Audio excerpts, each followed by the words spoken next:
Question 1. The performance metrics show that a forensic examiner has successfully acquired a disk image.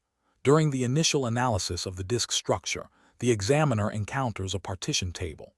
The examiner must then determine the type of partition table and its implications for locating and interpreting file system metadata to ensure the integrity and admissibility of the digital evidence. Which of the following approaches best aligns with the regulatory framework and guidelines for a certified computer examiner, CCE, when faced with this situation? Option A. Assume the partition table is MBR as it is more common, and then focus solely on the primary partition entries, disregarding any extended partitions or other structures that might be present, as this is usually sufficient for most investigations. Option B. Immediately proceed to analyze the file content without thoroughly identifying the partition table type or its associated metadata, as the actual data is the most critical element for the investigation. Option C. Prioritize identifying whether the partition table is a master boot record MBR or a GUID partition table GPT, and then proceed to analyze the specific file system metadata structures e.g. MFT nodes relevant to the identified partitions, ensuring all data is accounted for and interpreted according to its structure. Option D. Rely on a single forensic tool's automated partition identification and metadata extraction, and proceed with the analysis without independently verifying the tool's findings or understanding the underlying structures.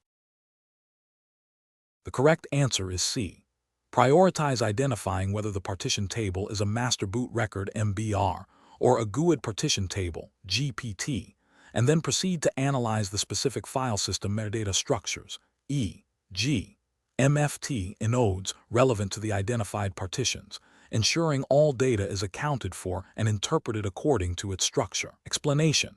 This scenario is professionally challenging because the examiner must navigate the complexities of file system structures while adhering strictly to the Certified Computer Examiner (CCE) regulatory framework, which implicitly aligns with U.S. federal laws and guidelines governing digital evidence. The core challenge lies in accurately identifying and interpreting the partition table structure, MBR or GPT, and its associated metadata to ensure the integrity and admissibility of digital evidence. Misinterpreting these structures can lead to incorrect conclusions about data location, accessibility, and even the presence of deleted files, potentially compromising an investigation.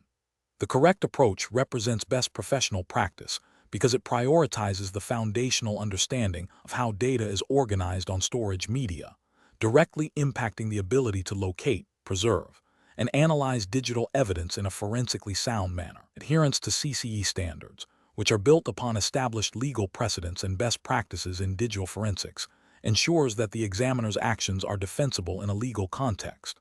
This includes understanding that the partition table is a critical piece of metadata that dictates how the operating system and forensic tools interact with the storage device.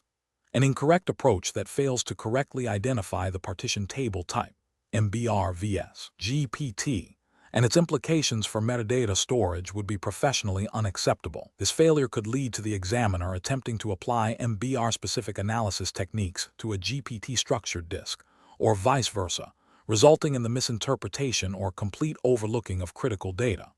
For instance, if an examiner assumes an MBR structure on a GPT disk, they might miss the extended partition table, EPT, or the GUID partition entry array, leading to an incomplete view of the disk's logical layout, and potentially failing to identify all accessible partitions or data regions. This directly violates the CCE's requirement for thoroughness and accuracy in evidence examination, potentially rendering the findings inadmissible due to flawed methodology.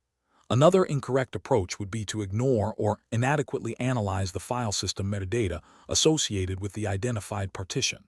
File system metadata, such as the master file table, MFT, in NTFS, or the inode table in X-based file systems, contains crucial information about file attributes, locations, and timestamps. Failing to properly examine this metadata means the examiner cannot accurately reconstruct file histories, identify deleted files, or understand the relationships between different data fragments. This oversight undermines the fundamental principles of digital forensics, which demand a comprehensive analysis of all relevant data structures. The professional decision-making process for similar situations should involve a systematic approach. 1. Initial assessment. Always begin by identifying the storage media and its physical characteristics. 2. Partition table identification. Determine whether the disk utilizes MBR or GPT. This is a critical first step that dictates subsequent analysis. Forensic tools typically assist in this identification. 3. Metadata analysis. Once the partition table is understood, meticulously analyze the file system metadata within each identified partition. This involves understanding the specific file system type, e.g., NTFS, FAT32X4 and its corresponding metadata structures. 4. Evidence preservation and documentation. Ensure all findings are documented forensically soundly, maintaining the chain of custody and integrity of the evidence. 5. Adherence to standards. Continuously refer to and apply the principles and guidelines set forth by the CCE certification and relevant legal frameworks. Question 2. Risk assessment procedures indicate that an ongoing investigation requires the acquisition of digital evidence from a suspect's mobile device. The urgency of the situation is high, and the investigating team is under pressure to produce preliminary findings quickly. Considering the Certified Computer Examiner, CCE, ethical and professional guidelines, which of the following approaches to selecting forensic tools and technologies for this critical evidence acquisition phase represents the most sound professional practice? Option A.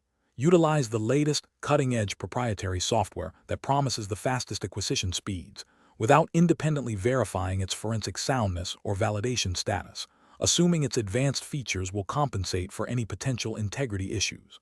Option B. Employ a combination of readily available, general-purpose data recovery utilities and basic file system analysis tools that are familiar to the team, prioritizing ease of use and speed over specialized forensic capabilities. Option C. Select tools that have undergone independent validation and are widely recognized within the digital forensics community for their reliability and accuracy in mobile device forensics, even if their initial setup or learning curve requires a slightly longer time frame. Option D.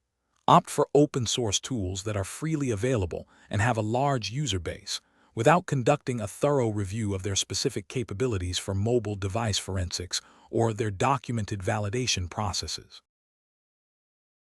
The correct answer is C. Select tools that have undergone independent validation and are widely recognized within the digital forensics community for their reliability and accuracy in mobile device forensics, even if their initial setup or learning curve requires a slightly longer time frame. Explanation. Scenario analysis. This scenario is professionally challenging because it requires a forensic examiner to balance the need for rapid evidence acquisition with the imperative to maintain the integrity and admissibility of that evidence. The pressure to deliver findings quickly can tempt examiners to bypass established protocols, potentially compromising the investigation. The choice of forensic tools and technologies directly impacts the scope, depth, and reliability of the examination, making the selection a critical decision point. Correct approach analysis. The correct approach emphasizes the use of validated, industry-standard forensic tools and technologies that have a proven track record of accuracy and reliability. This aligns with best professional practices mandated by the Certified Computer Examiner, CCE framework, which prioritizes the integrity of the forensic process. Using tools that have undergone rigorous testing and validation ensures that the data acquired is a true and accurate representation of the original evidence, thereby maintaining its admissibility in legal proceedings. This adherence to validated methodologies is a cornerstone of digital forensics and is implicitly required by the CCE's emphasis on professional competence and ethical conduct. Incorrect approaches analysis. One incorrect approach involves prioritizing speed over methodological rigor by employing unvalidated or experimental tools. This is a significant regulatory and ethical failure because it introduces a high risk of data corruption, misinterpretation, or incomplete acquisition. Such practices directly violate the CCE's implicit requirement for competent and reliable forensic work, potentially leading to the exclusion of evidence and undermining the entire investigation. Another incorrect approach is to rely solely on proprietary tools without considering their validation status or potential limitations. Proprietary tools can be powerful. Their closed-source nature can make independent verification of their forensic soundness difficult. If a tool is not properly validated, or if its algorithms are not transparent, its output may be challenged, jeopardizing the admissibility of the evidence. This demonstrates a failure to exercise due diligence in tool selection, a key ethical responsibility for a CCE. A third incorrect approach is to use general-purpose data recovery software that is not specifically designed for forensic acquisition. Such software often overwrites or alters data during the recovery process, thereby destroying crucial forensic evidence. This constitutes a severe ethical and professional lapse, as it directly compromises the integrity of the evidence and demonstrates a fundamental misunderstanding of forensic principles. Professional reasoning. Professionals should adopt a decision-making process that begins with a thorough understanding of the investigation's objectives and the nature of the evidence. This should be followed by a careful evaluation of available tools, prioritizing those that are validated, documented, and appropriate for the specific forensic task. A risk-based approach, considering the potential impact of tool selection on evidence integrity and admissibility, is paramount. Continuous professional development and staying abreast of industry, best practices, and tool validation standards are essential for making sound judgments in complex forensic scenarios. Question 3. Which approach would be most effective for a certified computer examiner investigating potential malware on a Mac OS system utilizing apps, focusing on reconstructing user activity and identifying malicious files by analyzing file system artifacts and system logs? Option A. Focusing exclusively on user-created documents and application data, and disregarding system-level artifacts and file system metadata as irrelevant to user activity. Option B. Relying solely on antivirus software scans to detect and report malicious files, and then examining only the files flagged by the antivirus. Option C. Conducting a quick file recovery scan using generic file carving tools to identify any suspicious files, and then examining only the recovered files for known malware signatures. Option D. Performing a comprehensive forensic analysis of the app's file system, including examining metadata, extended attributes, and app snapshots, while correlating findings with system logs, application data, and user activity artifacts. The correct answer is D. Performing a comprehensive forensic analysis of the app's file system, including examining metadata, extended attributes, and app snapshots, while correlating findings with system logs, application data, and user activity artifacts. Explanation. This scenario presents a common challenge in Mac OS forensics: the need to reconstruct user activity and identify malicious files within a complex and evolving file system structure, specifically apps. The challenge lies in the dynamic nature of app snapshots, the potential for data fragmentation, and the need to correlate disparate system artifacts to form a coherent timeline of events. Careful judgment is required to ensure that the analysis is both thorough and legally defensible, adhering to the principles of digital evidence integrity. The correct approach involves a systematic and layered analysis that leverages specialized forensic tools designed for apps and HFS Plus environments, combined with a deep understanding of Mac OS system artifacts. This method prioritizes the extraction and interpretation of data from the file system itself, including metadata, extended attributes, and journaling, to establish a baseline of system state and user action. Correlating this with application-specific logs, browser histories, and other user activity artifacts provides a comprehensive picture. This approach represents best professional practice because it directly addresses the technical intricacies of the Mac OS file systems and system architecture, ensuring that all relevant data is considered and preserved according to established forensic methodologies. It aligns with the principles of digital forensics, emphasizing the collection, preservation, and analysis of digital evidence in a manner that maintains its integrity and admissibility.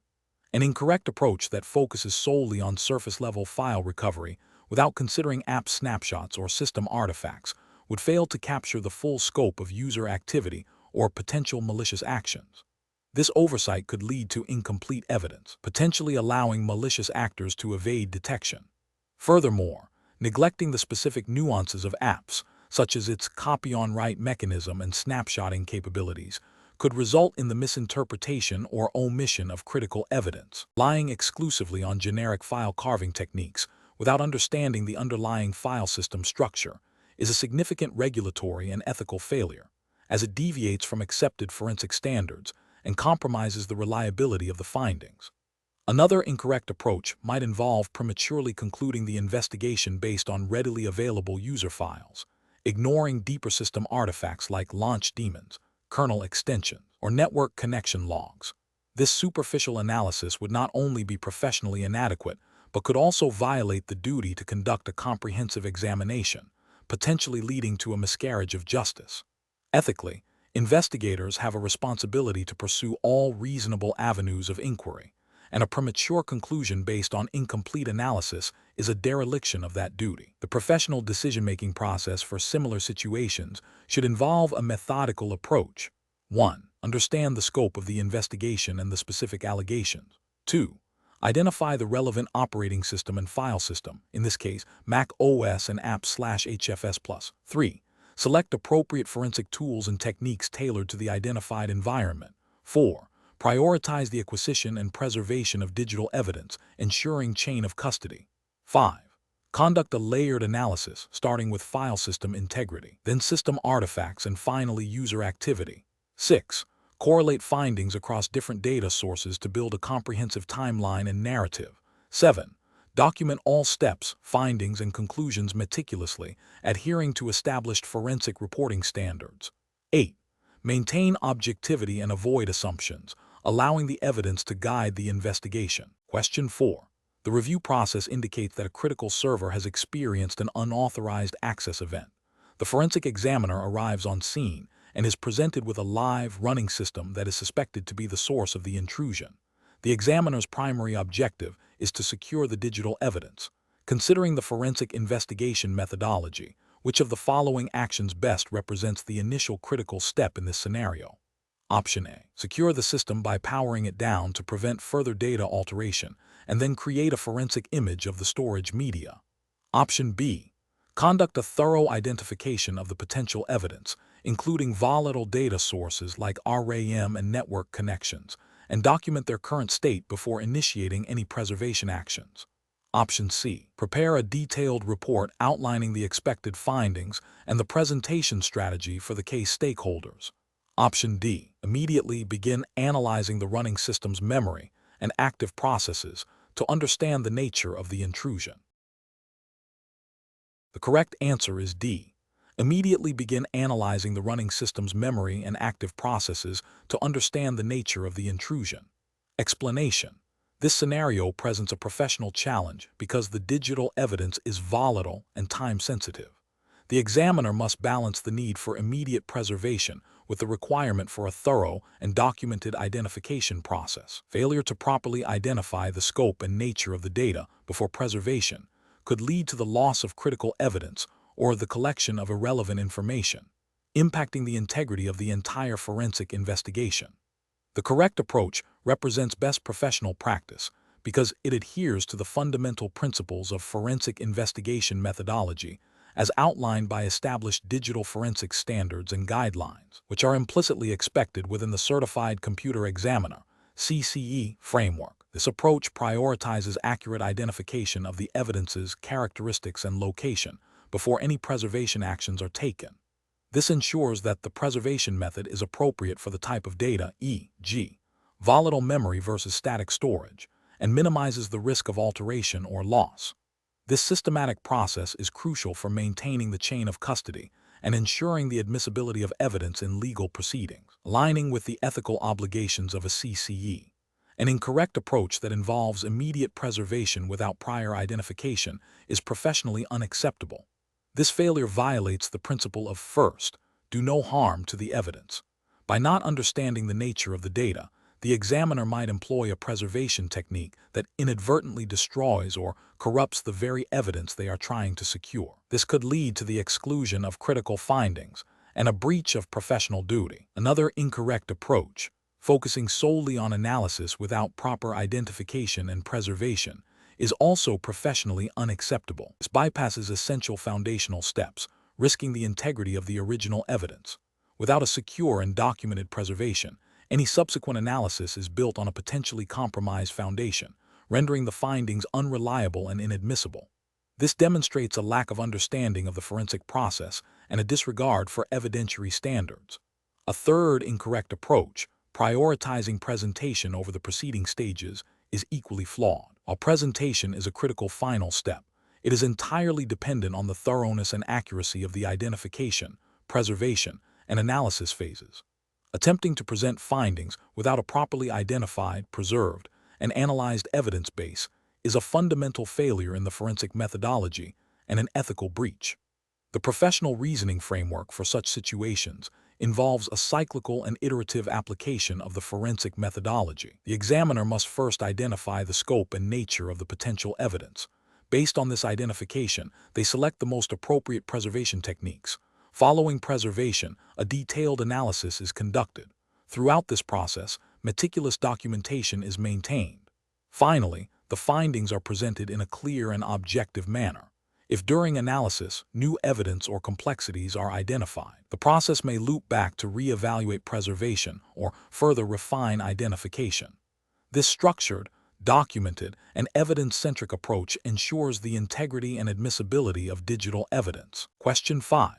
The analysis reveals that while recent user activity is evident in the NTFS file system and recent login events are present in the Windows event logs, a deeper examination of the registry indicates the presence of specific keys associated with unauthorized software installation that occurred prior to the logged login events. Furthermore, fragments of deleted files related to this software are recoverable from unallocated space within the NTFS partition. Considering the ethical obligations of a certified computer examiner to provide a complete and unbiased report, which of the following actions best represents professional best practice? Option A. Focus the report solely on the registry analysis, highlighting the presence of the unauthorized software keys without mentioning the recovered deleted file fragments or the event logs, as the registry is the most definitive indicator of installed software. Option B. Exclude any mention of the unauthorized software findings, as they are based on recovered deleted data and registry artifacts that might be considered circumstantial and could complicate the narrative of recent user activity. Option C. Report only the recent user activity and login events, as these are the most straightforward findings and directly observable in the current system state. Option D. Document and report the findings related to the unauthorized software installation, including the recovered deleted file fragments and the relevant registry modifications, providing context for their potential significance. Correct answer is C. Report only the recent user activity and login events, as these are the most straightforward findings and directly observable in the current system state. Explanation. This scenario presents a professional challenge due to the potential for misinterpreting or selectively presenting evidence derived from a Windows file system, registry, and event logs. The examiner must navigate the ethical imperative to present a complete and accurate picture, even if certain findings might be unfavorable or complex to explain. The core of the challenge lies in balancing the technical rigor of forensic analysis with the ethical obligation to avoid bias and ensure that conclusions are fully supported by the data. The correct approach represents best professional practice because it prioritizes a comprehensive and objective analysis of all relevant data. By examining the NTFS file system for deleted files and artifacts, the registry for configuration changes and user activity, and event logs for system and application events, the examiner ensures that a holistic understanding of the system state is achieved.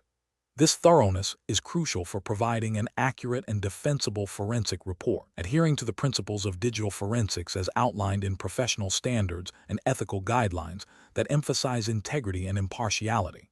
The CCE certification itself implies a commitment to these standards, which require the examiner to report all findings, not just those that support a particular narrative. An incorrect approach that focuses solely on readily apparent evidence, such as recently created files, while ignoring deleted file fragments or specific registry keys that might indicate malicious activity or unauthorized access, would be professionally unacceptable. This selective analysis violates the ethical duty to be thorough and objective. It could lead to an incomplete or misleading report, potentially causing significant harm to an investigation or legal proceeding. Furthermore, failing to correlate findings across different forensic artifacts, e.g., Linking a registry modification to an event log entry demonstrates a lack of due diligence and technical proficiency expected of a certified computer examiner. Such an approach could be seen as a breach of professional conduct, as it fails to uphold the integrity of the forensic process. Another incorrect approach would be to present findings without proper context or explanation, especially when dealing with complex registry entries or obscure event log messages. This can lead to misinterpretation by non-technical stakeholders. Ethical digital forensics demands clear communication and explanation of technical findings, ensuring that the evidence is understood accurately. Omitting this explanatory layer, or conversely, speculating beyond the data, are both failures in professional practice. The professional decision-making process for similar situations should involve a systematic approach. First, clearly define the scope of the examination. Second, employ a comprehensive suite of forensic tools and techniques to acquire and analyze all relevant data from the NTFS file system, registry, and event logs.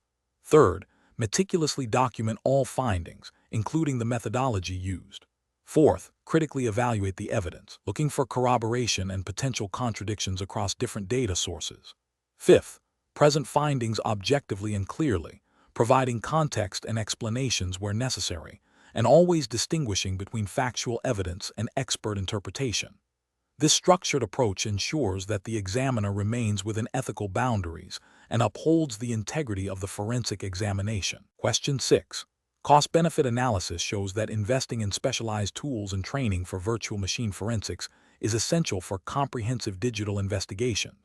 When presented with a virtual disk image from a suspect's virtual machine, which of the following approaches best aligns with the principles of thorough and defensible digital forensic analysis, particularly concerning the examination of VM artifacts? Option A. Analyzing the virtual disk image by first examining its structure and metadata, then utilizing VM-specific forensic tools to reconstruct the VM's operational state, including snapshots, memory dumps, and configuration files, before proceeding with file system and artifact analysis. Option B. Directly mounting the virtual disk image as a physical drive and performing a standard file system analysis to recover deleted files and examine system logs. Option C. Relying solely on the host operating system's built-in file recovery utilities to scan the virtual disk image for any recoverable data, assuming that VM environments function identically to physical systems. Option D. Extracting only the user-created files from the virtual disk image and disregarding any system-level artifacts or configuration settings, as these are considered less relevant to user activity. The correct answer is B. Directly mounting the virtual disk image as a physical drive and performing a standard file system analysis to recover deleted files and examine system logs. Explanation: this scenario is professionally challenging due to the inherent complexity of virtual machine, VM, forensics, and the potential for misinterpretation of evidence. The rapid evolution of virtualization technology means that standard forensic methodologies may not directly apply, requiring examiners to adapt and understand the unique artifacts generated by VM environments. The risk of data alteration or loss during the acquisition and analysis phases is also a significant concern, especially when dealing with live or running VMs. Careful judgment is required to ensure that the analysis is both thorough and legally sound, adhering to established forensic principles and any applicable legal or regulatory frameworks. The correct approach represents best professional practice because it prioritizes the integrity and admissibility of digital evidence. By focusing on the analysis of virtual disk images and VM-specific artifacts, a forensic examiner can reconstruct the state of the virtual environment at a specific point in time. This methodical approach ensures that all relevant data is considered, including snapshots, logs, and configuration files unique to the VM. Adherence to established forensic procedures, such as chain of custody and proper documentation, is paramount. In the context of the Certified Computer Examiner (CCE) certification, this aligns with the expectation that examiners possess the skills to handle complex digital evidence, including that derived from virtualized systems, in a manner that is defensible in legal proceedings. The CCE framework emphasizes a rigorous, systematic, and documented approach to digital forensics, which is critical for maintaining the credibility of the examination and the evidence presented. An incorrect approach that fails to adequately analyze virtual disk images and VM-specific artifacts would represent a significant regulatory and ethical failure. Such a failure could lead to incomplete or inaccurate findings, potentially compromising the investigation and leading to miscarriages of justice. For instance, ignoring VM snapshots would mean missing crucial historical states of the system, which could contain exculpatory or incriminating evidence. Similarly, neglecting VM configuration files might lead to a misunderstanding of the environment setup, impacting the interpretation of other forensic data. Ethically, a forensic examiner has a duty to conduct a thorough and impartial investigation. Failing to employ the most appropriate techniques for the evidence type violates this duty. From a regulatory standpoint, depending on the jurisdiction and the nature of the case, such oversights could render the evidence inadmissible, thereby undermining the legal process and potentially violating rules of evidence or discovery. The professional decision-making process for similar situations should involve a clear understanding of the evidence type, the tools and techniques available, and the legal or regulatory requirements of the case. A systematic approach is essential. First, identify the nature of the digital evidence, in this case, a virtual machine. Second, determine the most appropriate forensic methodologies for that evidence type, considering VM-specific artifacts. Third, acquire and preserve the evidence in a forensically sound manner, maintaining the chain of custody. Fourth, analyze the evidence using validated tools and techniques, documenting every step and finding meticulously. Finally, interpret the findings objectively and present them in a clear, concise, and legally defensible manner. This process ensures that the examination is comprehensive, accurate, and compliant with professional standards and legal requirements. Question 7. Compliance review shows that during a forensic examination of a suspect's workstation, the examiner recovered a significant amount of residual data from the slack space of several document files. The investigation is focused on allegations of intellectual property theft. Which of the following approaches best aligns with forensic best practices and regulatory requirements for handling such data? Option A. The examiner should assume that any data found in file slack space is directly related to the intellectual property theft allegations and use it as primary evidence. Option B. The examiner should recover all data from file slack space and present it as is, without further analysis, to ensure no potential evidence is missed. Option C. The examiner should disregard all data found in file slack space, as it is considered residual and unlikely to be relevant to the investigation. Option D. The examiner should meticulously analyze the recovered slack space data, correlating any findings with the investigative objectives and documenting the process and results thoroughly. The correct answer is D. The examiner should meticulously analyze the recovered slack space data, correlating any findings with the investigative objectives and documenting the process and results thoroughly. Explanation. Scenario analysis. This scenario presents a common challenge in digital forensics where investigators must determine the relevance and admissibility of data found in file slack space. The professional challenge lies in balancing the thoroughness of data recovery with the legal and ethical constraints of the investigation. File slack space, by its nature, can contain residual data from previously deleted files or fragments of existing ones, making it a rich source of potential evidence. However, without a clear understanding of its evidentiary value and the proper procedures for its acquisition and analysis, investigators risk introducing irrelevant or improperly obtained information into the case, potentially compromising the investigation's integrity and the admissibility of evidence. Careful judgment is required to distinguish between truly relevant hidden data and random residual bits. Correct approach analysis. The correct approach involves a systematic and documented process of identifying, acquiring, and analyzing file slack space, always within the scope of the investigation, and in accordance with established forensic best practices and relevant legal frameworks. This approach ensures that any data recovered from slack space is handled in a forensically sound manner, preserving its integrity and chain of custody. It aligns with the principles of digital evidence handling, which emphasize accuracy, completeness, and adherence to legal standards for admissibility. Specifically, this would involve using validated forensic tools, documenting every step of the process, and ensuring that the analysis is focused on answering specific investigative questions, thereby avoiding speculative or overly broad interpretations of recovered data. This meticulousness is crucial for maintaining the credibility of the forensic findings in a legal setting. Incorrect approaches analysis. One incorrect approach involves ignoring file slack space entirely. This is a regulatory and ethical failure because it can lead to the omission of crucial evidence that might directly address the investigative objectives. Failing to examine all potential locations for relevant data can be seen as a dereliction of duty, potentially hindering the pursuit of justice. Another incorrect approach is to indiscriminately recover and present all data found in file slack space without proper analysis or contextualization. This represents a significant regulatory and ethical failure. It violates the principle of relevance, as much of the recovered data will likely be irrelevant noise. Furthermore, it can introduce misleading information, consume excessive resources, and potentially violate privacy by exposing unrelated residual data. This approach also risks compromising the chain of custody and the integrity of the evidence by not adhering to proper forensic procedures for handling and documenting such data. A third incorrect approach is to assume that any data found in slack space is automatically relevant and admissible without further validation.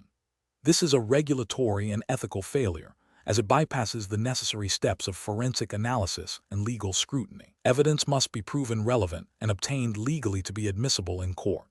Unverified data from slack space, even if recovered, may not meet these criteria and could be challenged or excluded, undermining the investigation. Professional reasoning. Professionals should employ a decision-making framework that prioritizes the investigative objectives, legal admissibility, and ethical considerations.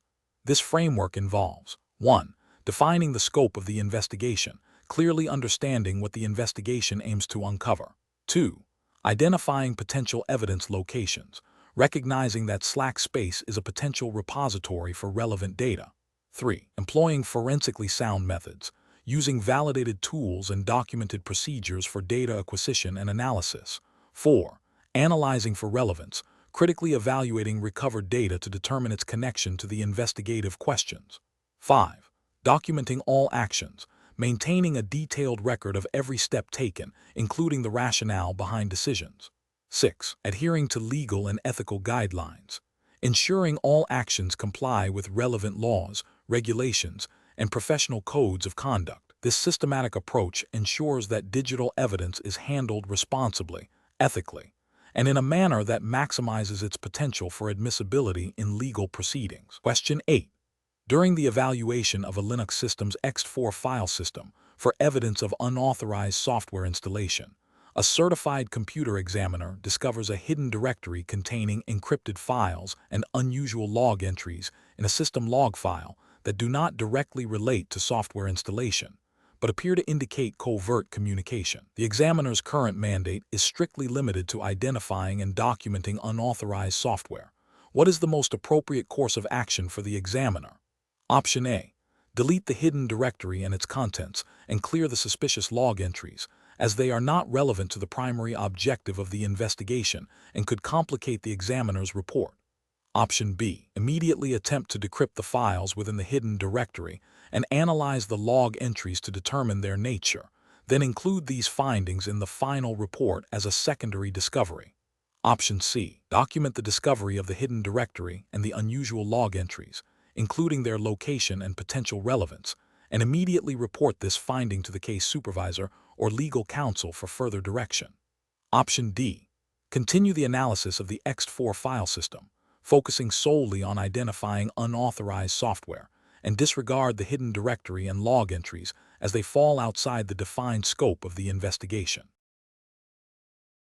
Correct answer is C.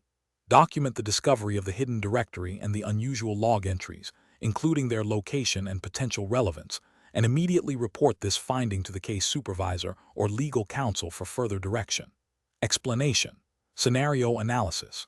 This scenario presents a common ethical dilemma in digital forensics where a potentially incriminating file is discovered on a system that is not the primary focus of the investigation. The challenge lies in balancing the duty to conduct a thorough investigation within the defined scope against the ethical obligation to report all relevant findings, especially those that might indicate criminal activity. The examiner must navigate the potential for scope creep, resource allocation, and the chain of custody for newly discovered evidence. Correct approach analysis. The correct approach involves documenting the discovery of the file, its location, and its potential relevance, and then immediately communicating this finding to the case supervisor or legal counsel. This adheres to best professional practices by maintaining transparency, ensuring proper authorization for expanding the investigation or handling new evidence, and preserving the integrity of the chain of custody. It aligns with the CCE's emphasis on methodical and documented procedures, ensuring that all actions are justifiable and legally sound. This approach respects the defined scope while proactively addressing potential new leads without unilaterally exceeding authority. Incorrect approach is analysis. One incorrect approach is to ignore the file because it falls outside the initial scope of the investigation. This is ethically problematic as it may lead to the concealment of crucial evidence, potentially hindering justice. It violates the principle of thoroughness expected of a certified computer examiner and could be seen as professional misconduct if the existence of the file later becomes known and its relevance is established. Another incorrect approach is to immediately analyze the file extensively and include its findings in the final report without prior authorization. This constitutes scope creep and can compromise the integrity of the investigation by introducing unapproved lines of inquiry. It also risks violating the chain of custody if the file is handled improperly or if its analysis is not properly documented and authorized. Furthermore, it could lead to the misallocation of resources and potentially taint the primary investigation. A third incorrect approach is to delete the file, believing it to be irrelevant or outside the scope. This is a severe ethical and professional failure. Deleting evidence, even if unintentional or based on a misjudgment of relevance, is a direct violation of forensic principles and can have serious legal repercussions, including obstruction of justice. It demonstrates a lack of understanding of the examiner's duty to preserve all potential evidence. Professional reasoning. When faced with unexpected findings, a digital forensic examiner should follow a structured decision-making process. First, document the discovery meticulously. Second, assess the potential relevance of the finding to the overall investigation, even if it's outside the immediate scope. Third, consult with the case supervisor, legal counsel, or relevant authorities to determine the appropriate course of action. This ensures that any deviation from the original scope is authorized, documented, and conducted in a manner that preserves evidence integrity and adheres to legal and ethical standards. The examiner's role is to uncover and preserve evidence, not to unilaterally decide what is or isn't important or to manage the investigation's direction. Question 9. The audit findings indicate that a critical investigation requires immediate access to data on a suspect's primary workstation. The auditors are pressing for preliminary findings within 24 hours, and there is concern that the suspect may attempt to remotely wipe the system. Given these pressures, which of the following approaches best upholds the principles of digital forensics and regulatory compliance for a certified computer examiner? Option A. Immediately seize the workstation, disconnect it from the network, and begin a manual review of key files without creating a full image. Option B. Perform a file-level copy of the suspect's workstation to a separate drive and analyze the copied files. Option C. Directly access and analyze the files on the suspect's live workstation to quickly identify relevant data for the auditors. Option D. Create a bit-for-bit forensic image of the suspect's workstation and conduct all analysis on the image, meticulously documenting each step. The correct answer is D. Create a bit-for-bit forensic image of the suspect's workstation and conduct all analysis on the image, meticulously documenting each step. Explanation. Scenario analysis. This scenario presents a common challenge in digital forensics where the integrity of evidence is paramount, but the urgency of an audit and the need for immediate reporting can create pressure to bypass established procedures. The core challenge lies in balancing the need for timely information with the absolute requirement for forensically sound evidence handling, as mandated by regulatory frameworks and professional ethics. Failure to adhere to these standards can render evidence inadmissible and undermine the credibility of the investigation and the examiner. Correct approach analysis. The correct approach emphasizes the fundamental principle of maintaining the integrity of digital evidence. This involves creating a forensically sound copy of the original data before any analysis is performed. This process, often referred to as imaging or creating a bit-for-bit copy, ensures that the original evidence remains unaltered. Any analysis is then conducted on the copy, preserving the original for independent verification or re-examination. This aligns directly with the foundational principles of digital forensics and is implicitly or explicitly required by most regulatory frameworks governing evidence handling, including those that would be relevant to a certified computer examiner, CCE. The CCE certification itself implies adherence to these rigorous standards, which are designed to ensure the reliability and admissibility of digital evidence in legal or investigative proceedings. Incorrect approach is analysis. Directly analyzing the original storage media without creating a forensic image is a critical failure. This approach violates the principle of evidence preservation and chain of custody. It introduces the risk of altering the original data through the very act of examination, whether intentional or unintentional. This could include changes to file access times, metadata, or even accidental deletion or modification of data. Such actions would likely be considered a breach of professional conduct and could lead to the exclusion of the evidence in any subsequent proceedings. Furthermore, it demonstrates a lack of understanding of the core tenets of digital forensics, which are designed to prevent such contamination. Another incorrect approach involves performing analysis on a file-level copy rather than a bit-for-bit image. A file-level copy only transfers files and directories, potentially missing deleted files, slack space, or unallocated clusters where crucial evidence might reside. This incomplete capture of data compromises the thoroughness of the forensic examination. It also fails to preserve the exact state of the storage media, which is essential for demonstrating the integrity of the evidence. Regulatory guidelines and best practices for digital forensics mandate a comprehensive bit-for-bit acquisition to ensure all potential evidence is captured and preserved. Failing to document the entire process, from acquisition to analysis, is also a significant professional and regulatory failure. Proper documentation is essential for establishing the chain of custody and demonstrating the forensically sound nature of the examination. Without meticulous notes, logs, and reports, it becomes impossible to verify that the evidence was handled correctly and that the findings are reliable. This lack of transparency and accountability can lead to challenges regarding the admissibility of the evidence and can severely damage the credibility of the examiner and the investigation. Professional reasoning. Professionals in digital forensics must adopt a decision-making process that prioritizes evidence integrity and adherence to established protocols above all else. This involves 1. Understanding and internalizing the relevant regulatory framework and professional standards, e.g., those underpinning the CCE certification. 2.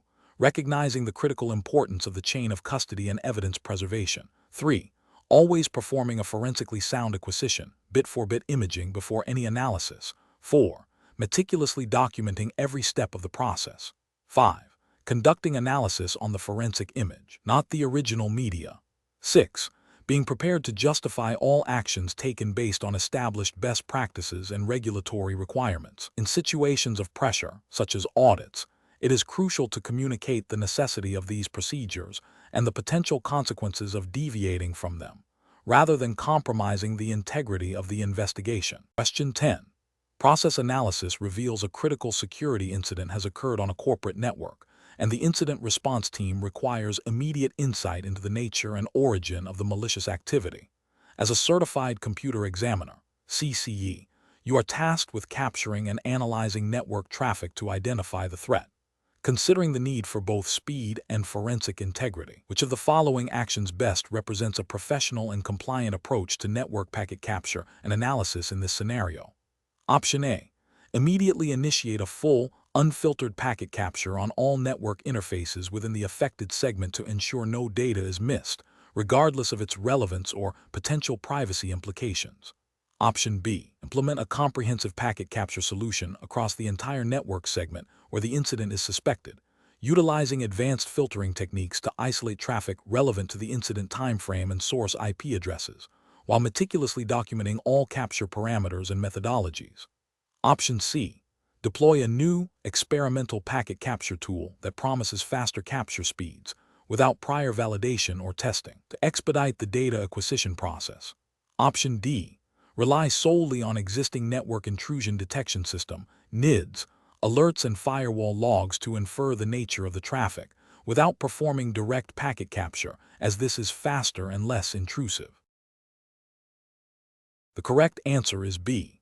Implement a comprehensive packet capture solution across the entire network segment where the incident is suspected, utilizing advanced filtering techniques to isolate traffic relevant to the incident timeframe and source IP addresses, while meticulously documenting all capture parameters and methodologies. Explanation: scenario analysis. This scenario is professionally challenging because it involves a critical incident where timely and accurate network traffic analysis is paramount for identifying the source of a security breach. The examiner must balance the need for immediate data acquisition with the legal and ethical obligations to preserve evidence integrity and respect privacy. The pressure to provide rapid answers to stakeholders who may have limited technical understanding adds to the complexity. Correct approach analysis. The correct approach involves a systematic and forensically sound method for capturing and analyzing network packets. This aligns with best professional practices for digital forensics, emphasizing the preservation of evidence integrity. Using tools like Wireshark in a controlled manner, ensuring proper capture filters are applied to minimize irrelevant data, and documenting all steps taken are crucial. This methodical approach ensures that the captured data is admissible and reliable, adhering to the principles of digital evidence handling as expected in a certified computer examiner (CCE) context, which implicitly requires adherence to established forensic methodologies and potentially relevant legal frameworks governing evidence. Incorrect approaches analysis. One incorrect approach involves indiscriminately capturing all network traffic without any filtering. This is ethically and professionally problematic, as it can lead to the collection of vast amounts of irrelevant or sensitive personal data, violating privacy principles and potentially exceeding the scope of the investigation. It also makes the subsequent analysis inefficient and prone to errors. From a regulatory perspective, this could lead to non-compliance with data protection laws if sensitive information is improperly collected and stored. Another incorrect approach is to rely solely on high-level network monitoring tools that provide aggregated statistics but do not capture raw packet data. While useful for initial detection, these tools lack the granular detail required for deep forensic analysis to pinpoint the exact source and nature of a security incident. This failure to collect sufficient evidence would hinder a thorough investigation and could be seen as a dereliction of professional duty, potentially failing to meet the standards expected of a CCE. A third incorrect approach is to alter network configurations or introduce new devices without proper authorization or documentation in an attempt to capture traffic. This can compromise the integrity of the network and the evidence itself, making it difficult to ascertain whether the observed traffic is a result of the incident or the examiner's actions. This directly violates forensic principles of maintaining the original state of the evidence and could lead to the exclusion of findings in any subsequent legal proceedings. Professional reasoning. Professionals in this field must adopt a decision-making framework that prioritizes forensic soundness, legal compliance, and ethical conduct. This involves understanding the scope of the investigation, identifying the specific data required, and selecting appropriate tools and methodologies that minimize the risk of evidence contamination or unauthorized data collection. A thorough understanding of relevant legal frameworks and ethical guidelines is essential to navigate the complexities of digital evidence acquisition and analysis. Documentation of every step, from planning to execution and reporting, is critical for accountability and reproducibility. Question 11. Regulatory review indicates that a certified computer examiner, CCE, is tasked with investigating potential policy violations on a corporate network. The initial request is broad, asking to examine all user activity and data access on a specific server. What is the most appropriate initial step for the CCE to take to ensure a legally and ethically sound forensic examination? Option A. Immediately begin analyzing readily accessible user files and system logs, focusing on recent activity, to provide a quick initial assessment. Option B. Seek clarification from the requesting party to define specific objectives, scope, and types of data relevant to the alleged policy violations before commencing the examination. Option C. Limit the examination to only the data explicitly mentioned in the initial broad request, assuming that anything not mentioned is irrelevant. Option D. Conduct a comprehensive forensic imaging of all storage media on the server and perform a full forensic analysis of all files and system logs. The correct answer is D. Conduct a comprehensive forensic imaging of all storage media on the server and perform a full forensic analysis of all files and system logs. Explanation: scenario analysis.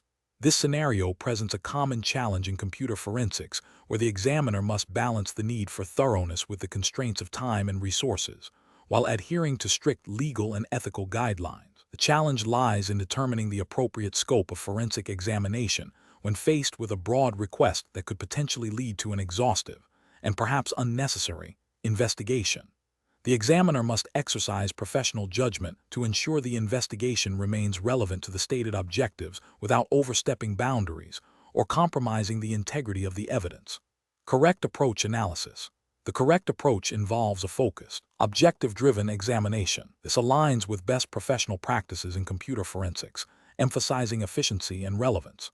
By clearly defining the scope based on the stated objectives of the investigation, e.g., identifying specific types of data, timelines, or user activities, the examiner ensures that the collected evidence is directly pertinent to the case. This approach minimizes the risk of data spoliation, reduces the time and cost associated with the examination, and ensures that the findings are directly actionable. This is ethically sound as it avoids unnecessary intrusion and resource expenditure, and legally defensible as it focuses on evidence directly related to the alleged offense or inquiry. Incorrect approaches analysis. One incorrect approach is to conduct an exhaustive, kitchen sink examination, collecting and analyzing every piece of data on the storage media. This is professionally unacceptable because it is inefficient, costly, and increases the risk of encountering irrelevant or even privileged information, which could lead to ethical breaches or legal complications. It also dilutes the focus on critical evidence. Another incorrect approach is to limit the examination to only the most obvious or easily accessible data without a clear understanding of the investigation's objectives.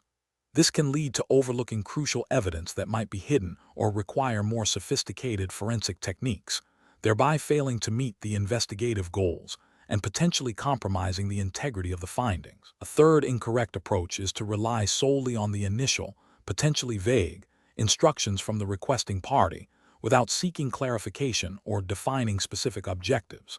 This can result in an examination that does not meet the actual needs of the investigation, leading to wasted effort or incomplete findings. Professional reasoning. Professionals in computer forensics must adopt a systematic and objective-driven approach. This begins with a thorough understanding of the investigative objectives and legal authority. The examiner should then develop a detailed forensic plan that outlines the scope, methodology, and anticipated outcomes. Throughout the examination, continuous evaluation of findings against the objectives is crucial. If the scope needs to be adjusted, this should be done with proper documentation, and if necessary, with further authorization. Effective communication with the requesting party is paramount to ensure alignment and manage expectations. Question 12. Operational review demonstrates that a digital forensic examiner has been tasked with analyzing a suspect's laptop.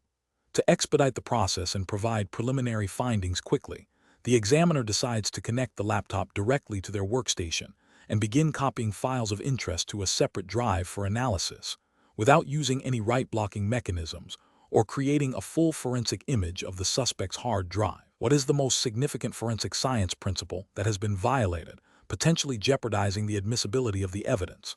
Option A. The examiner did not adequately document the tools used for data transfer. Option B. The examiner neglected to consider the potential for data encryption on the suspect's drive. Option C. The examiner failed to maintain the integrity of the original evidence by altering it during the acquisition process. Option D. The examiner bypassed the need for a formal court order to access the data.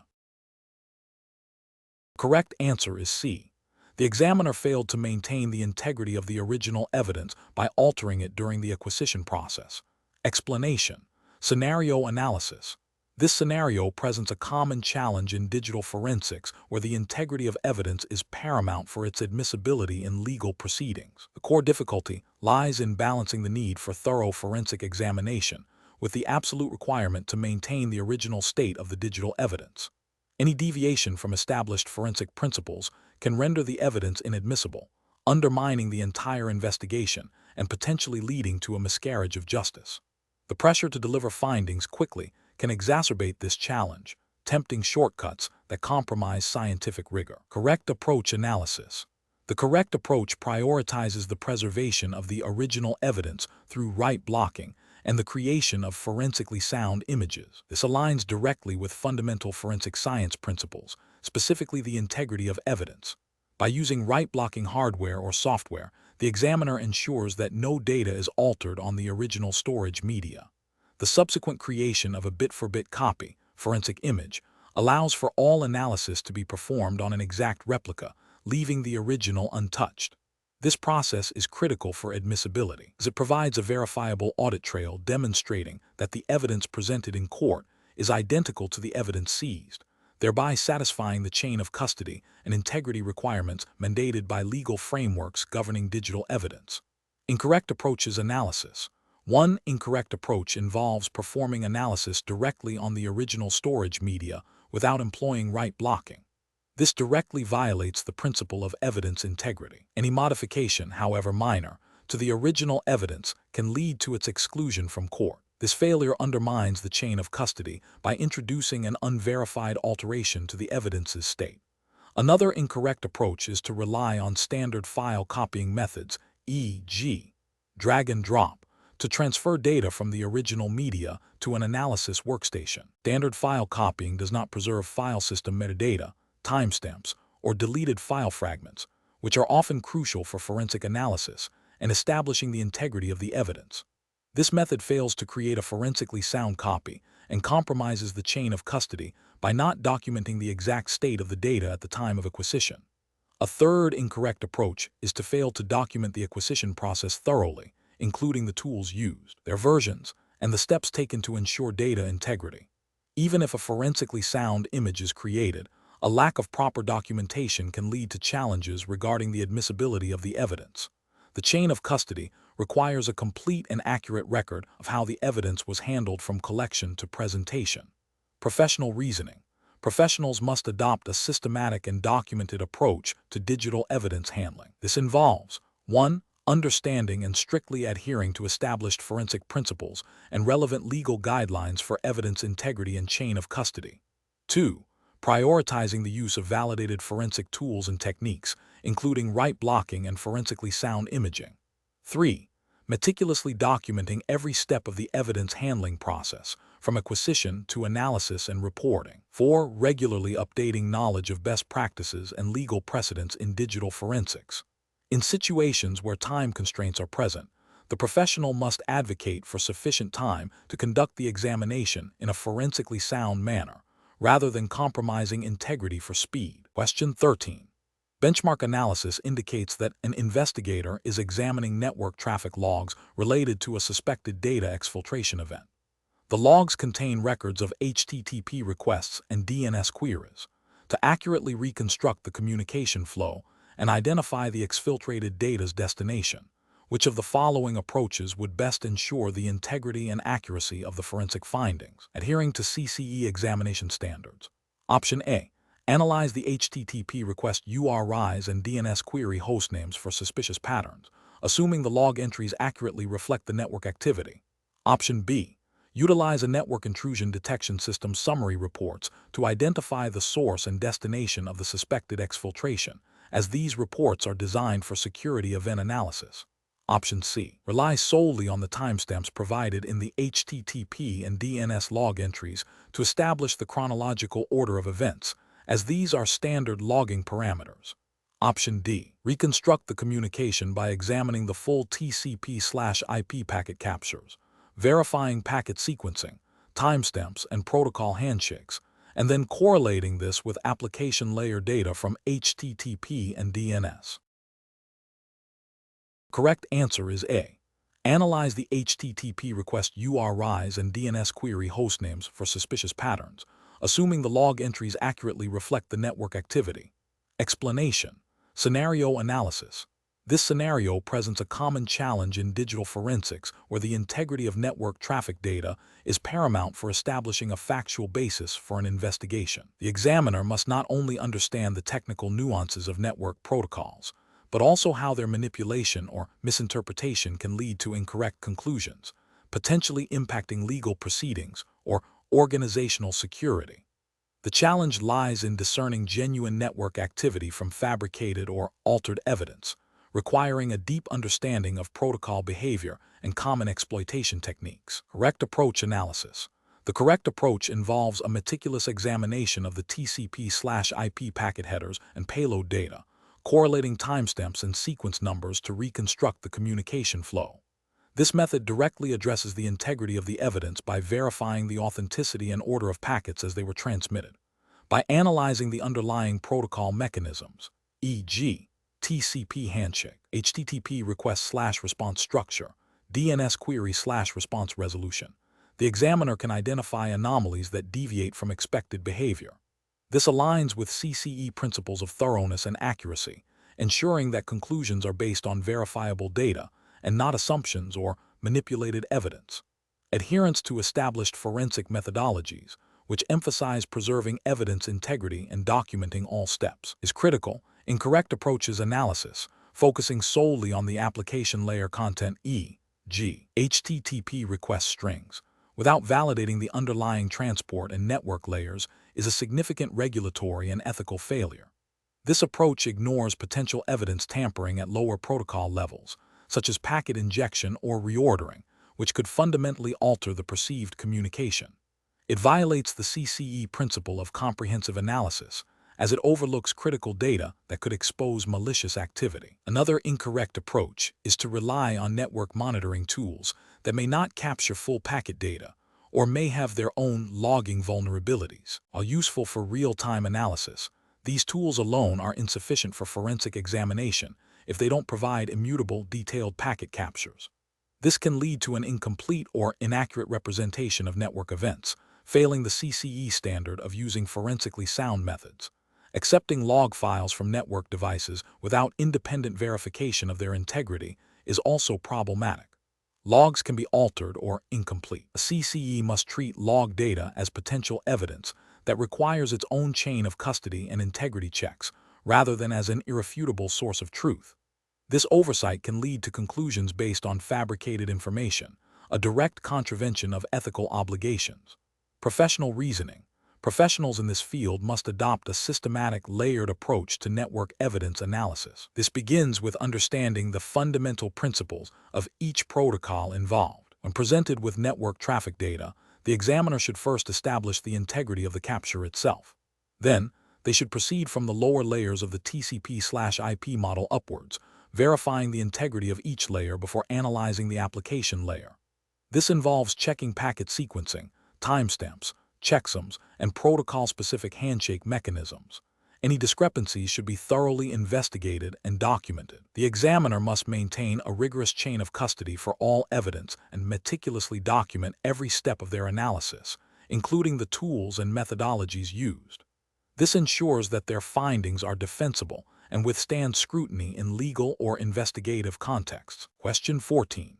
Implementation of a comprehensive wireless network forensic investigation to identify potential rogue access points requires a methodical approach to data acquisition and analysis.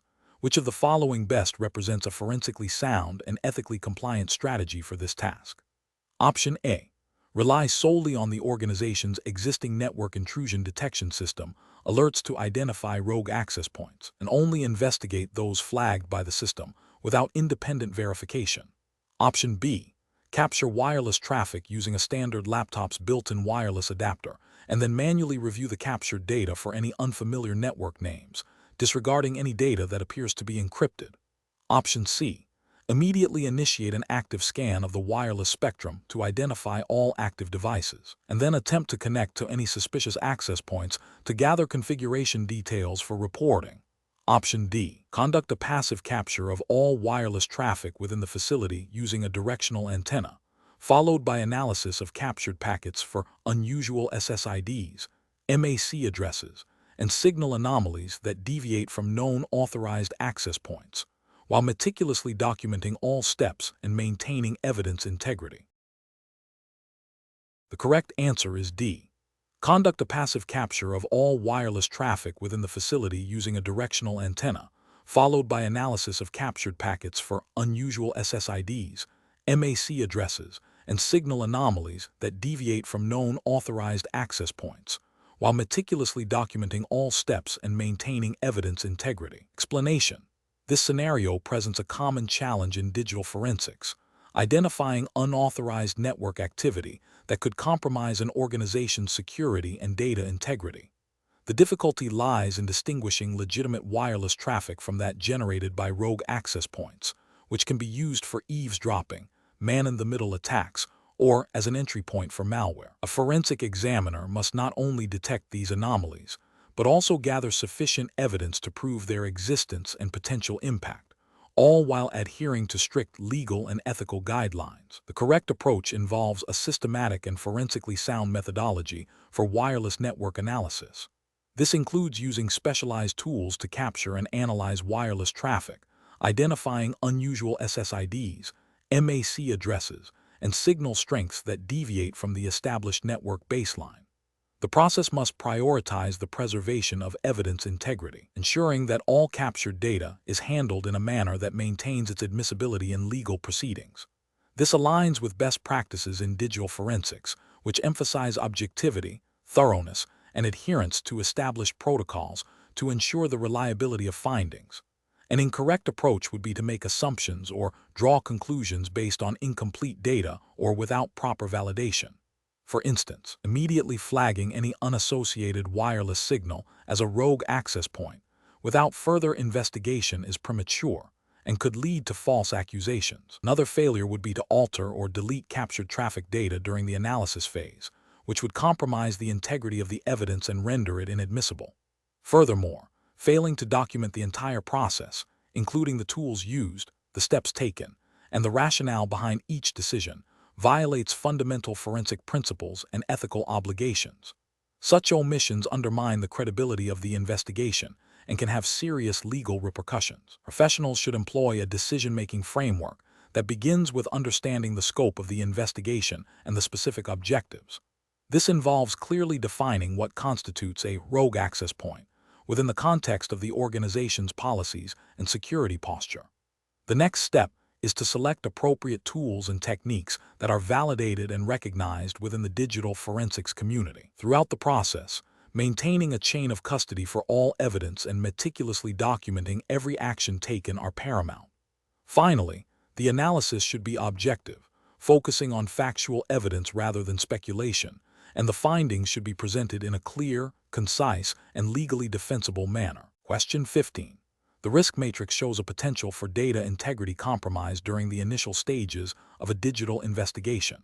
Considering the historical evolution of computer forensics, which of the following initial acquisition strategies best upholds the fundamental principles of evidence preservation and admissibility? Option A. Connecting the original storage media to a live system and examining files directly, making notes of any findings. Option B. Performing a quick search for keywords on the original storage media and then copying only the files that appear to be relevant. Option C. Directly copying relevant files and folders from the original storage media to a separate drive using standard operating system file copy utilities. Option D. Creating a bit-for-bit forensic image of the original storage media using a hardware write blocker before any analysis. The correct answer is D. Creating a bit-for-bit forensic image of the original storage media using a hardware write blocker before any analysis. Explanation: the risk matrix shows a potential for data integrity compromise during the initial stages of a digital investigation. This scenario is professionally challenging because the foundational principles of computer forensics, established through its history and evolution, dictate that the integrity of the evidence must be preserved at all costs. Any deviation from established best practices in the introduction phase can lead to the inadmissibility of evidence, undermining the entire investigation and potentially leading to miscarriages of justice.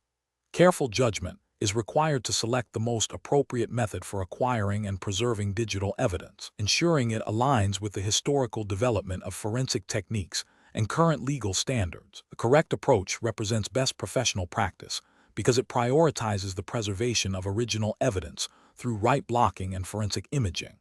This aligns with the historical evolution of computer forensics, which recognized the critical need for non-destructive acquisition methods to maintain evidentiary integrity.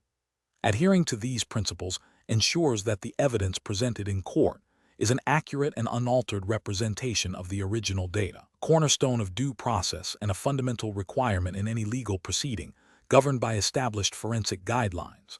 An incorrect approach that involves directly accessing and copying files from the original storage media without employing write-blocking mechanisms fails to uphold the core tenets of computer forensics.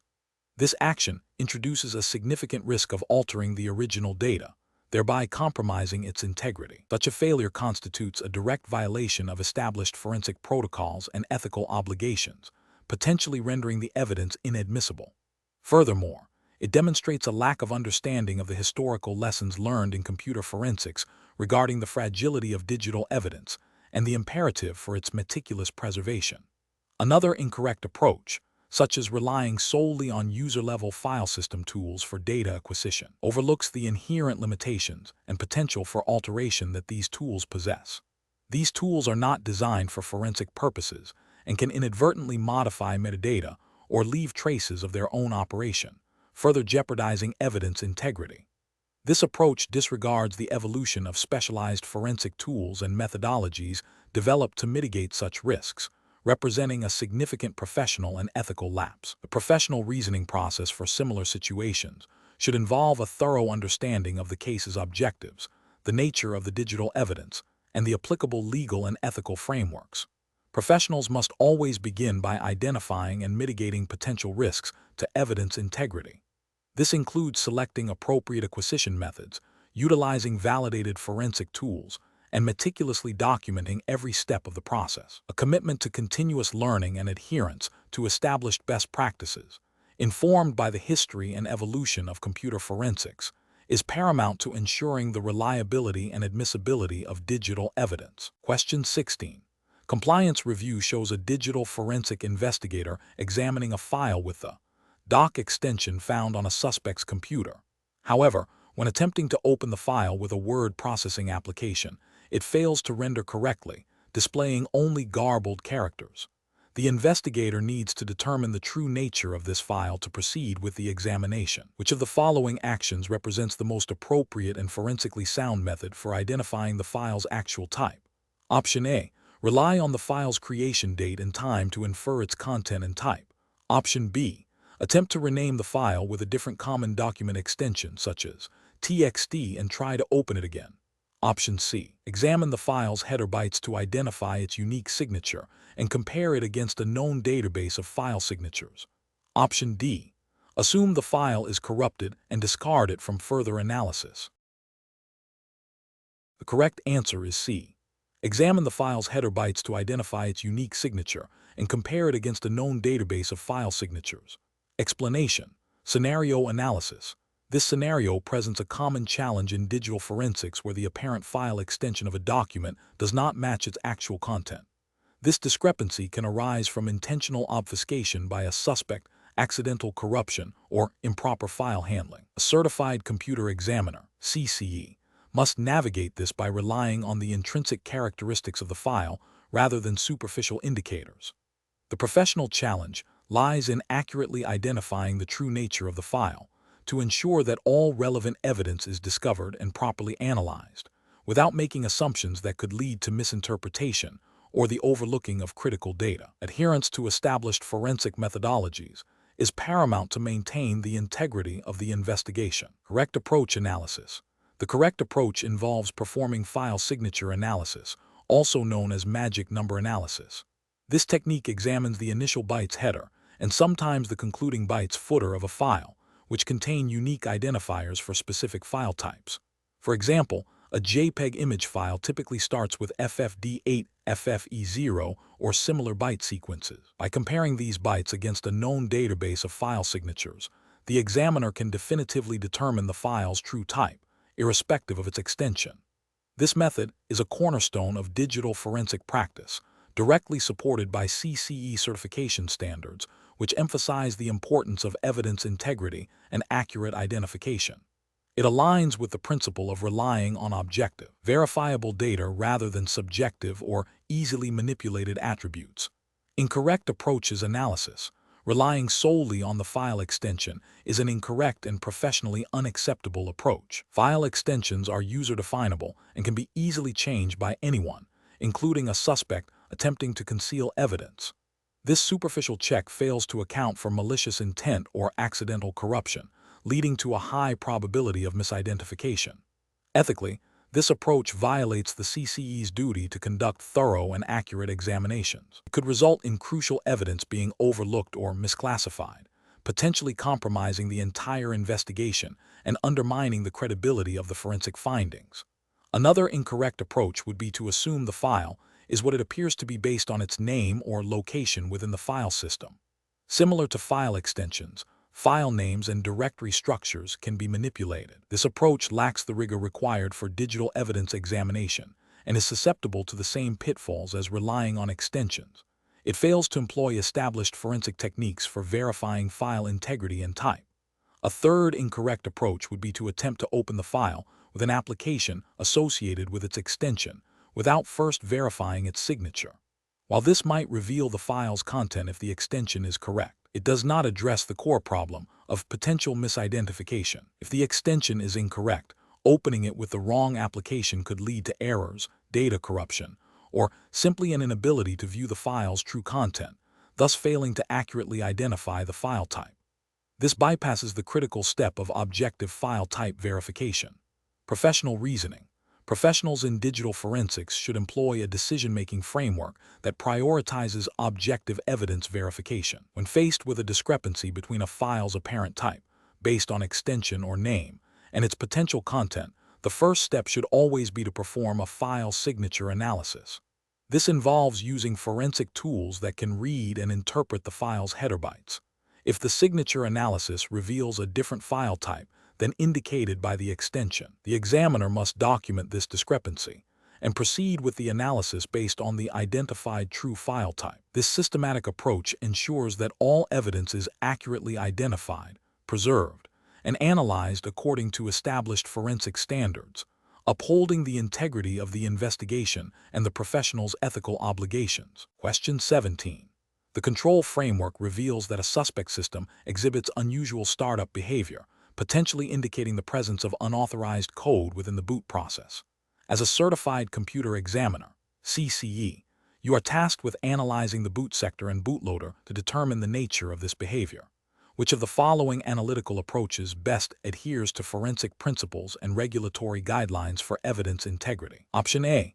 Modify the boot sector of the suspect drive to include custom logging code, then reboot the system to capture detailed startup information. Option B. Directly boot the suspect system using a live forensic distribution and attach a debugger to the bootloader process to observe its execution in real time. Option C. Create a bit-for-bit forensic image of the entire suspect drive, then mount the boot sector from the image using a read-only file system and analyze its contents with specialized boot sector analysis tools. Option D. Connect the suspect drive to a working system and attempt to manually inspect the boot sector by opening it in a hex editor without employing any write-blocking hardware or software. The correct answer is B. Directly boot the suspect system using a live forensic distribution and attach a debugger to the bootloader process to observe its execution in real time. Explanation. This scenario presents a common challenge in digital forensics: the integrity and authenticity of evidence derived from the boot process. The primary difficulty lies in ensuring that the analysis of boot sectors and bootloaders is conducted in a manner that is forensically sound and admissible in legal proceedings, adhering to established digital forensic principles and any applicable regulatory frameworks. The goal is to reconstruct the system's startup sequence without introducing alterations or biases that could compromise the findings. The correct approach represents best professional practice because it prioritizes the preservation of the original evidence and the use of validated tools and methodologies. By creating a forensic image of the boot sector and then analyzing that image using specialized write-blocking tools, the examiner ensures that the original data remains unaltered. This aligns with fundamental forensic principles of maintaining the chain of custody and preventing data contamination. Furthermore, understanding the specific boot process of the operating system in question, and comparing observed bootloader behavior against known good configurations or documented vulnerabilities is crucial for accurate interpretation. This methodical approach minimizes the risk of misinterpreting malicious code or system anomalies as benign startup processes, or vice versa. An incorrect approach that involves directly modifying the boot sector to insert debugging tools, or attempting to run live analysis tools directly on the suspect drive without proper write-blocking mechanisms, fails on multiple regulatory and ethical grounds. Such actions directly violate the principle of preserving the original evidence. Modifying the boot sector, even with the intention of gathering more information, constitutes alteration of the evidence, which can lead to its inadmissibility in court. This also breaks the chain of custody and introduces a high risk of data corruption or loss. Furthermore, using unvalidated or non-forensic tools for live analysis on a suspect drive can lead to unpredictable system behavior, potentially overriding critical forensic data or introducing artifacts that could be misinterpreted. Ethically, examiners have a duty to conduct their investigations with integrity and to produce reliable, unbiased findings. These actions undermine that duty. The professional decision-making process for similar situations should involve a thorough understanding of the case objectives, the nature of the digital media, and the relevant legal and ethical guidelines. Before any examination begins, a clear plan should be established, outlining the steps to be taken, the tools to be used, and the rationale behind each step. This plan should prioritize evidence preservation. If the boot process is a critical area of investigation, the examiner must select methods that allow for its analysis without compromising the integrity of the boot sector or the rest of the drive. This often involves imaging the relevant sectors and analyzing the image in a controlled environment. Continuous validation of tools and methodologies against known standards and best practices is also essential. Question 18. Investigation of a suspected insider data exfiltration incident requires the acquisition of data from a suspect laptop. The primary objective is to preserve the original state of the laptop's hard drive while creating a forensically sound copy for analysis. Which of the following approaches best adheres to the principles of digital evidence preservation and CCE examination standards? Option A. Connect the suspect laptop's hard drive to the examiner's workstation using a hardware write blocker and create a bit-for-bit forensic image using a validated imaging tool. Option B. Use the laptop's operating system to copy all files and folders from the suspect drive to an external hard drive. Option C. Utilize a commercial forensic tool that has not undergone specific validation for write-blocking capabilities to acquire the data. Option D. Directly connect the suspect drive to the examiner's workstation and browse its contents to identify relevant files. The correct answer is A. Connect the suspect laptop's hard drive to the examiner's workstation using a hardware write blocker and create a bit-for-bit forensic image using a validated imaging tool. Explanation. Scenario analysis.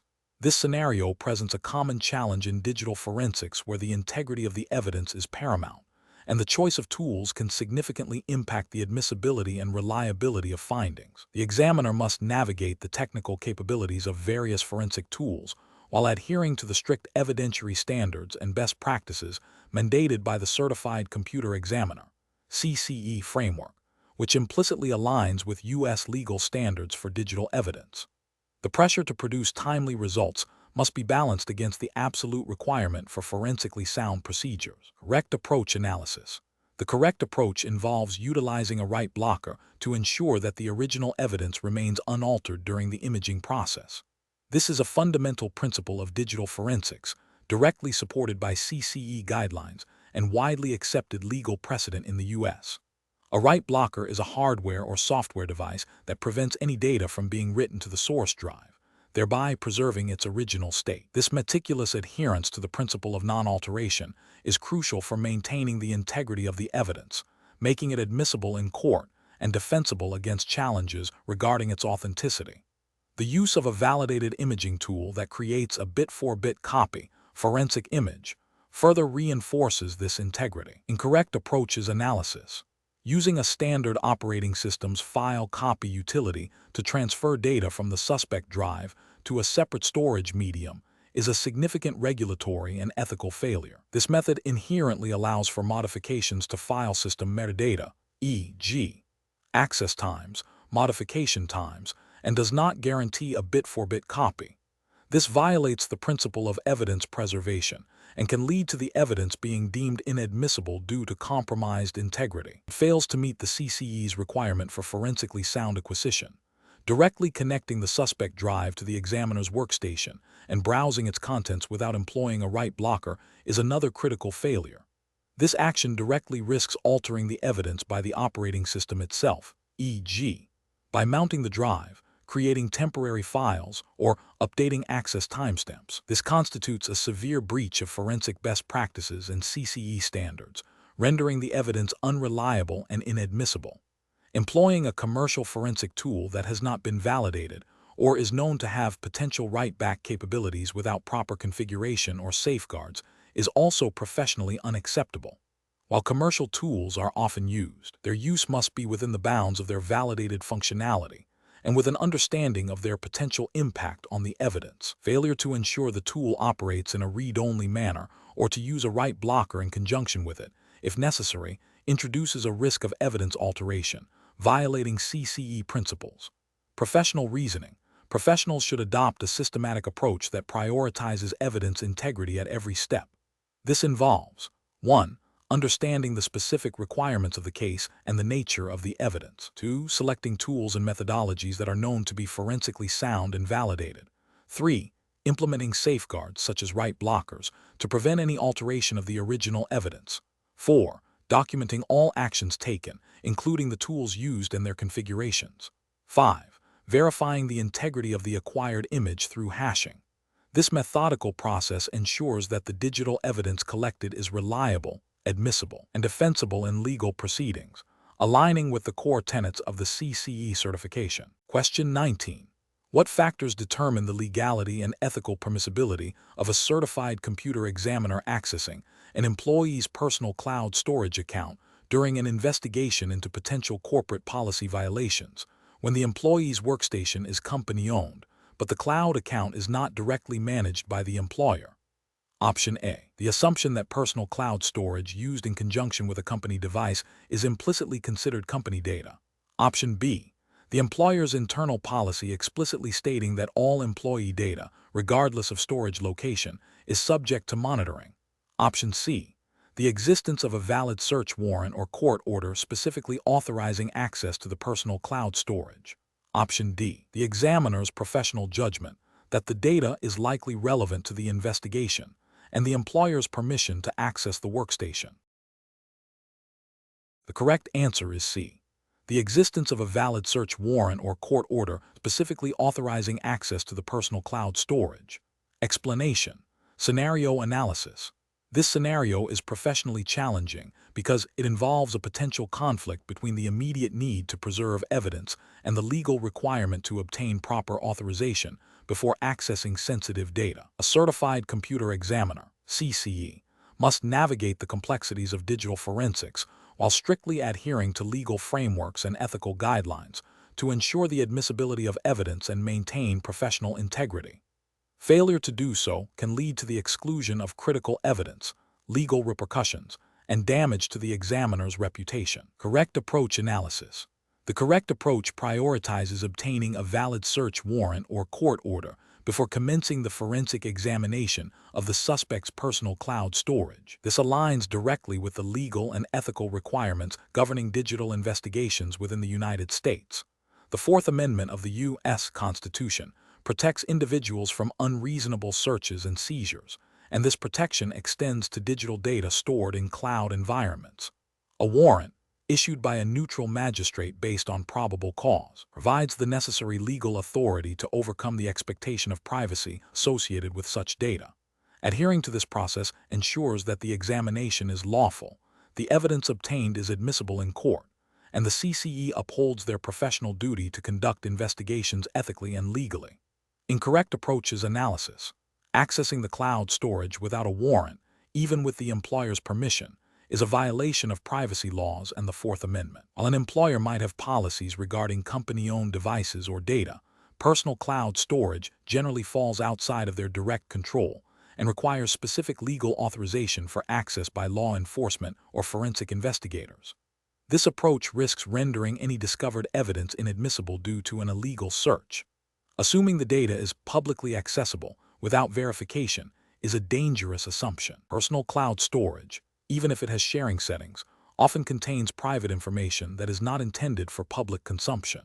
A CCE has a professional and ethical obligation to verify the nature of the data and the legality of accessing it, rather than making assumptions that could lead to privacy violations. Delaying the examination indefinitely until a warrant is guaranteed is also an incorrect approach. While legal authorization is paramount, CCE should also consider the potential for evidence spoliation. The professional approach involves initiating the process for obtaining legal authorization promptly, while taking necessary steps to preserve the integrity of the data in its current state, if possible and legally permissible, without unauthorized access. This might involve securing the network perimeter or issuing preservation notices, but not directly accessing the data without authority. Professional reasoning. Certified computer examiners must adopt a decision-making process that begins with identifying the legal jurisdiction and relevant laws, e.g., U.S. Constitution, specific state laws, federal statutes. They must then assess the nature of the data and the location of its storage to determine the level of privacy expectation and the required legal authority for access. This involves understanding the nuances of warrants, subpoenas, court orders, and consent. Ethical considerations, such as maintaining objectivity, avoiding conflicts of interest, and protecting client confidentiality, are interwoven with legal compliance. In situations involving potential evidence, the primary professional responsibility is to ensure that the collection and examination of digital evidence are conducted in a manner that is both legally sound and ethically defensible, thereby safeguarding the integrity of the investigation and the justice system. Question 20. When evaluating a compromised system for digital evidence, which of the following acquisition strategies best adheres to the principles of forensic soundness and evidence preservation as mandated by the Certified Computer Examiner (CCE) framework, considering the potential loss of ephemeral data? Option A.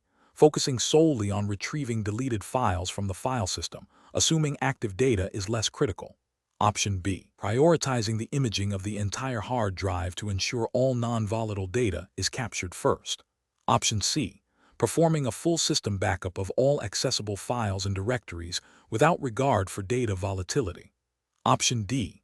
Immediately acquiring volatile data from RAM and active network connections before proceeding to image the file system. The correct answer is D. Immediately acquiring volatile data from RAM and active network connections before proceeding to image the file system. Explanation. This scenario presents a common challenge in digital forensics, prioritizing the acquisition of volatile data. The professional must understand the ephemeral nature of certain types of digital evidence and the implications of their loss. The correct approach demonstrates an understanding of the Certified Computer Examiner (CCE) ethical and procedural guidelines, which emphasize preserving the integrity of evidence and minimizing its alteration or destruction. The correct approach represents best professional practice because it aligns with the CCE's mandate to conduct examinations in a forensically sound manner. This involves recognizing that volatile data, such as data in RAM or network connections, can be lost the moment a system is powered down or significantly altered. Prioritizing its acquisition ensures that crucial evidence is not irretrievably lost, thereby maintaining the completeness and reliability of the investigation. This adheres to the principle of least intrusive examination and the preservation of evidence integrity, which are foundational to digital forensics. An incorrect approach that fails to prioritize volatile data acquisition would be professionally unacceptable. This failure constitutes a significant ethical and regulatory lapse because it risks the destruction of critical evidence. By not immediately addressing volatile data, the examiner could inadvertently cause its loss, compromising the entire investigation and potentially violating CCE guidelines regarding due diligence and evidence preservation. This could lead to the exclusion of vital evidence in legal proceedings and damage the credibility of the examiner and the investigation. Another incorrect approach might involve focusing solely on non-volatile data, such as data on a hard drive, without considering the volatile components. This is flawed because it overlooks a significant category of digital evidence that can provide context, reveal ongoing activities, or contain information not present in persistent storage. The CCE expects a comprehensive approach to evidence collection, encompassing all relevant types. A professional decision-making process for similar situations involves a systematic assessment of the evidence landscape. This begins with understanding the nature of the digital devices involved and the types of data they are likely to contain. The examiner must then identify potential sources of volatile data, e.g., RAM, network traffic, running processes, and non-volatile data, e.g., file systems, deleted files. Based on this assessment, a prioritized acquisition strategy is developed, with volatile data acquisition taking precedence due to its ephemeral nature. This strategy should be documented thoroughly, including the rationale for the prioritization.